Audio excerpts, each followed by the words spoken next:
Leon Kass spotlights unique entanglements between character development of God, the character development of Moses, and the people of Israel in the book of Exodus. By touring Exodus as one piece of literature, as many people have noted, Kass creates a literary philosophical shovel that unearths exquisite finds within the book. For sure, Kass provides some light treatment of the history of religions and empire as needed. That's better. But this work turns on his imagination, his ability to inhabit the narratives and to see windows in every room of Exodus's story.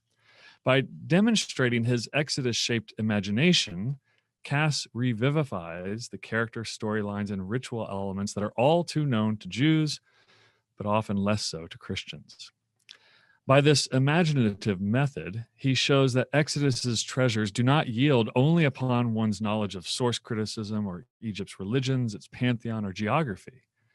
The epistemology, the ideals of justice, the political philosophies, the ritual theory being worked out in Exodus surface through reading Exodus as literature.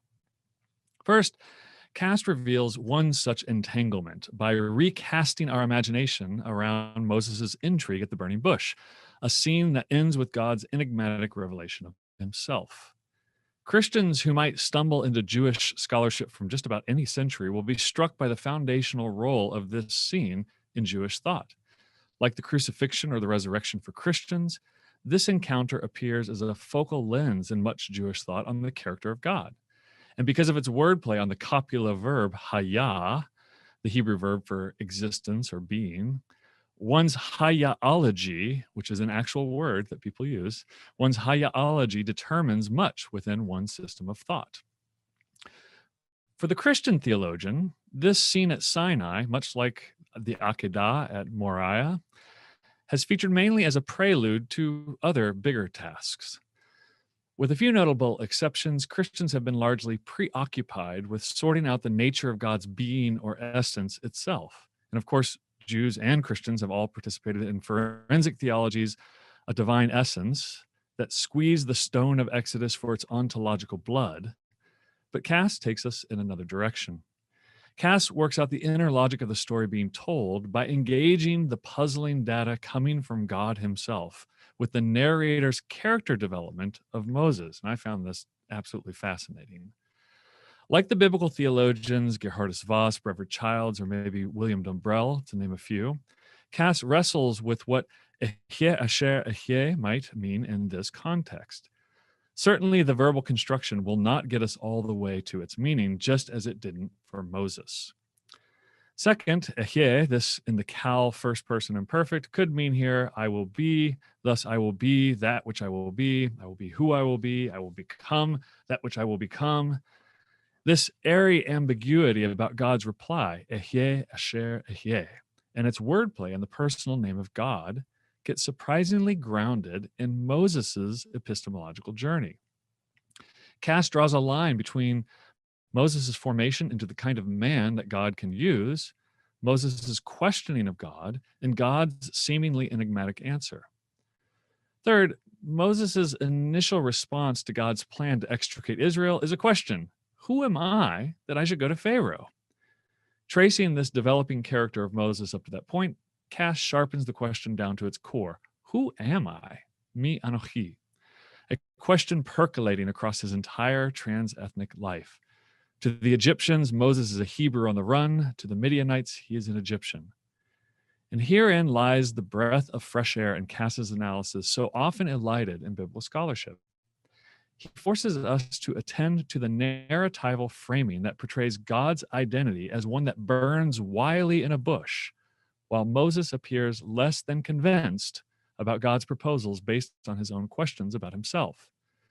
Now, I will say Kass flirts dangerously with overreading here, but only just flirts with it.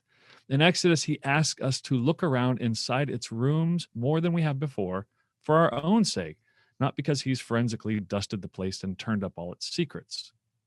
So in the room marked Moses now curious about a burning bush, Kass's Hayah-ology begins with Moses' initial inquiry into why the bush is not burned up.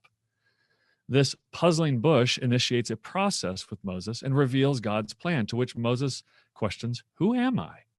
God's answer to Moses to who am I comes as a promise. I will be with you in 3:12. As Moses then probes the logistical problems with this task, God gives him the phrase, "Ehyeh asher ehyeh." The puzzling phrase confronted him with an identity of a God who will be imach, with you.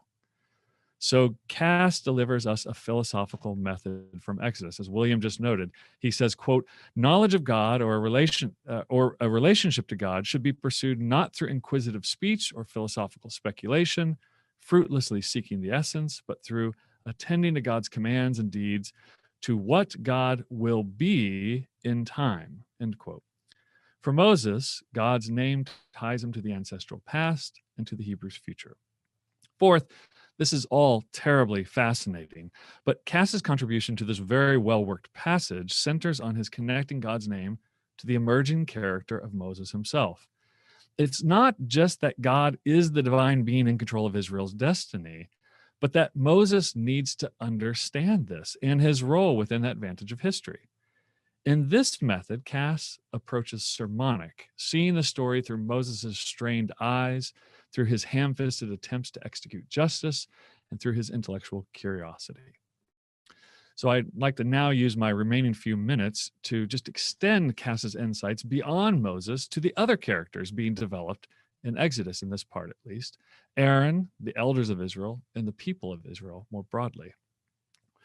When Moses objects yet again to God's plan in Exodus 4, he raises another practical difficulty. The people have no reason to trust Moses. If Moses's "who am I" has been resolved in any way at the burning bush of Sinai, then the narrator turns our attention to a new problem. Why should Israel listen to Moses? Exodus 4 appears to be an epistemological sandwich. The meat of this sandwich consists of Moses' return to Egypt, which I'm not going to touch with a 10-foot pole here. But it's then wrapped by two scenes of people coming to know something with confidence that God will be with them. First, God convinces Moses himself by the three signs, the staff, the water, and the hand. Moses has lodged the epistemological problem in the voice of Israel. But behold, they will not trust me or listen to my voice. That's 4 verse 1. Since this worry about the people's trust lands within a string of Moses' objections, we might be dubious that it's just the people who are the only target of this concern. God making Moses participate in the signs there on the spot indicates that these signs are not just for the others. Moses himself is meant to be persuaded to trust God's instruction through these private signs at Sinai and the sequential public performance of these signs. This to say, as we step out of this room labeled Moses curious about a burning bush, Kass has prepared us to think about Moses's and God's identities in tandem. But he's also forced us to be aware that it's not just Moses's identity that clarifies in this scene.